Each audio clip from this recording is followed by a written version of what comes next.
किस तरह से आपने गंभीर आरोप लगाया? मेरे गंभीर आरोप हैं। मैंने कहा बिरला जी अपने 10 साल की कामकाज की उपलब्धि पर लोगों से वोट मांगे, उनके पास कोई उपलब्धि नहीं है। लोकसभा अध्यक्ष जैसी ताकतवर कुर्सी पे जाने के बाद जो कोटा ने जागते हुए सपने ताने बाने बुन लिए, इंडस्ट्रियाँ आएंगी, इंडस्ट्रियाँ चलेंगी, IIT, एम्स, सेंट्रल यूनिवर्सिटी जैसे संस्थान आएंगे, कोटा तरक्की की नई राह पर जाएगा। कोटा निराश हुआ। जागते हुए सपना देखना वैसे ही टूटा जैसे नींद का सपना टूटता है। नींद टूटी, सपना टूटा। बल्कि बिरला जी ने जो सपने दिखाया कि 2019 का चुनाव ही नहीं लड़ूंगा, हवाई जहाज नहीं उड़ा पाया और बिरला एयरलाइंस ले आऊँगा, 19 भी लड़ रहे हैं और 24 भी लड़ रहे हैं। कोटा के बच्चे कागज़ के हवाई जहाज उड़ा रहे हैं। और अब तो हालत ये होगी कि जब मैंने कहा बिरला जी हिसाब किताब लाओ और चुनाव लड़ो, 10 साल की नाकामियों पर मोदी जी के नाम का पर्दा मत डालिए। अब इस सवाल को जब जनता करने लगी है तो पुलिस आ गई बीच में। एक IG तो एजेंट की तरह रात को कार्यालय चला के बैठे हुए हैं। रात के 2-2 बजे तक आज कौन गया था, कितने लोग गए थे, सारे कैमरे लाओ, तमाम SHO जिन जिन थानों में मेरा संपर्क है आ जाओ और उनको बुलाओ, संपर्क करो। और OSD भाषण कर रहे हैं, मीटिंगें ले रहे हैं, लोगों को धमका रहे हैं। इलेक्शन कमीशन को बार बार मैंने शिकायत कर दी, इलेक्शन कमीशन मौन क्यों है? कोटा में निष्पक्ष चुनाव के लिए OSD को तत्काल लोकसभा में 10 से 5 की ड्यूटी के लिए पाबंद किया जाए और IG को अविलंब हटाया जाए। IG ओम बिरला के एजेंट के रूप में काम कर रहे हैं। ड्रोन से निगरानी की बात है। मेरे घर पर ड्रोन रात के 1-1, 2-2 बजे उड़ाए जा रहे हैं। अंदर कौन बैठा है, कौन आ रहा है? मैं तो जब से कैंडिडेट घोषित हुआ हूँ, सुबह 8 बजे से लेकर रात के 2 बजे तक हजार आप भी उस दृश्य देखते होंगे, वहां से निकलते करते हजारों लोगों का मेला लगा रहता है। तो आप ड्रोन से निगरानी करो तो क्या मुझे खत्म करना चाहते हो? क्या आप मेरे घर पर क्या बम गिराने की साजिश है क्या आपकी? ड्रोन से निगरानी कर रहे हैं।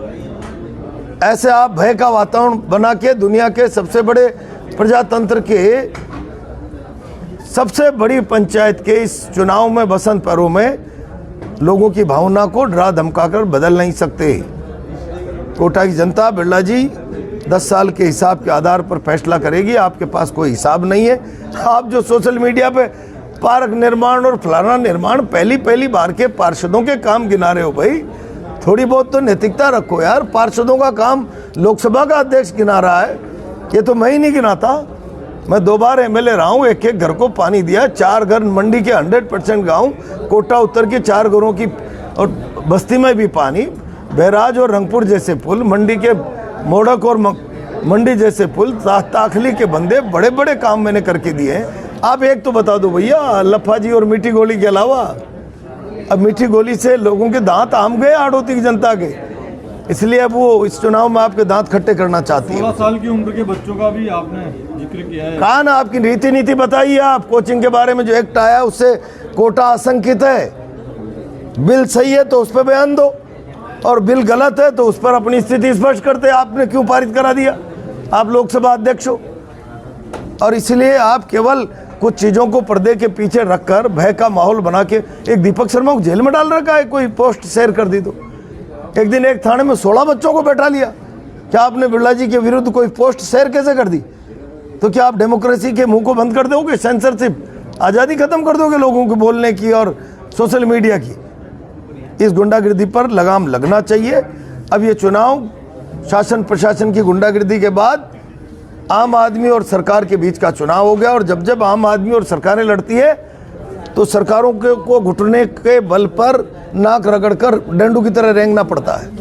इस चुनाव का असर भी यही होने वाला है। इलेक्शन कमीशन को शिकायत की, कोई कार्रवाई की उम्मीद है आपको? इलेक्शन कमीशन मौन क्यों? अब तक तो राजीव दत्ता यहाँ से विदाई हो जाने चाहिए थे। 2-2 बार 3-3 बार मेल कर दिए। IG के लिए मैं अभी आज ऑब्जर्वर के पास जाके आया हूँ, थे नहीं वहाँ पे सर्किट हाउस में। पूर्व महापौर महेश जी जो मुकदमा दर्ज कराएगा, मुझे पता नहीं है उस मामले में क्या कहना चाहिए? मुझे पता ही नहीं है क्या मुकदमा दर्ज कराया। मैं तो सुन रहा हूँ कि वहाँ अच्छे की छौत उतारी जा रही है छोटे भाई साहब के द्वारा, और सारा शहर देख रहा है कि बिरला जी की जो सभाएं हुई, बिरला आपका नाम नहीं ले रहे इस चुनाव में, इसको लेकर क्या कहेंगे? पूरे जो सभाएं हो रही है, गाँव जा रहे हैं वो मैं भी बिरला जी का नाम थोड़ी ले रहा हूँ। मैं तो कह रहा हूँ भाई पहली बार तो विश्वास पे गाड़ी, दूसरी बार कर्मों की किताब। तो इनके तो 10 साल के कर्म तो जांचो भाई। 10 साल बाद भी आप मोदी का मुखौटा लेकर ही आ रहे हो क्या? इसका मतलब आपके कर्म कुछ है ही नहीं उपलब्धियां गिनाने को। आपके मैनिफेस्टो और आपके घोषणा पत्र में कैसा समर्थन मिल रहा है आपको? वो तो आप मेरे साथ एक दिन चल लीजिए, बुखार आ जाएगा आपको कैसा महसूस हो रहा है? भागते भागते। दिलावर जी की भगवा को लेकर बयान नहीं, दिलावर जी ने भगवा को लेकर बयान दिया था क्या बयान दिया?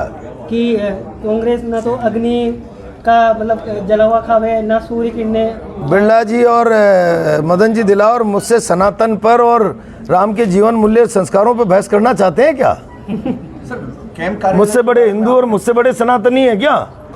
उस सनातन की मार्केटिंग करके राजनीतिक लाभ अर्जित करना जानते होंगे। सनातन किसको बोलते हैं ये तो शायद ओम बिरला जी और मदन जी दिलावर की समझ के बाहर का विषय होगा, और इसलिए ये मेरे से नहीं करें सनातन की और हिंदू की बात। कैंप कार्यालय के बारे में कैंप कार्यालय कैसे?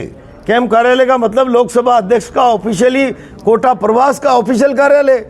आप बीजेपी कार्यालय बनाकर काम कर रहे हो, घोषणा करो, या तो कैंप कार्यालय का नोटिफिकेशन हुआ है तो उसको वापस लो, और उस कार्यालय को आप बीजेपी कार्यालय कैसे बना सकते हैं? और आज भी उसमें 40 50 मास्टर और पुलिस वाले और सारे लोग काम कर रहे हैं। 2 आरपीएस, एक आरएस अफसर।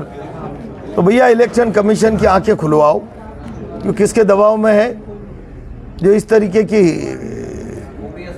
खुलेआम वायलेशन को भी नज़रअंदाज कर रहे हैं। और ओल्ड पेंशन स्कीम के बारे में, रेलवे और सबके निजीकरण के बारे में बिरला जी बताएं। 2700 की एमएसपी की घोषणा करके 24